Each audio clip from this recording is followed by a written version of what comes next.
चिन्थेन मैले उसलाई देख्दै देख्नु गाउँ ठाउँ एउटै उसले चाहिँ चिन्दो रहेछ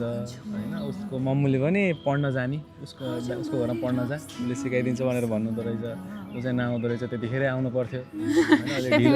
ढिलो इन्ट्री भयो उहाँको मेरो लाइफमा तर उहाँको मुटुमा म चाहिँ पहिल्यै इन्ट्री भइसकेको छु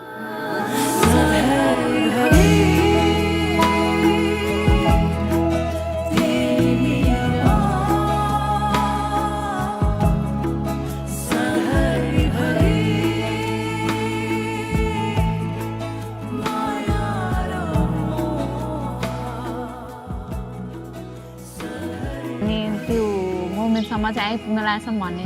त्यो हिसाबले चाहिँ खुसी पनि एकदम खुसी पनि लागिरहेको थियो अनि अब अलिकति रेस्पोन्सिबिलिटी पनि थपिँदैछ भन्ने चाहिँ अलिकति हल्का नर्भस अलिकति स्ट्रेस पनि थियो तर जस खुसी बढी थियो भनौँ आफूले चाहेको मन परेको मान्छे पाउँदाखेरि चाहिँ म खुसी नै थिएँ मेरो आँखामा के देख्छौ तिमीले डुबेर हेर यो माया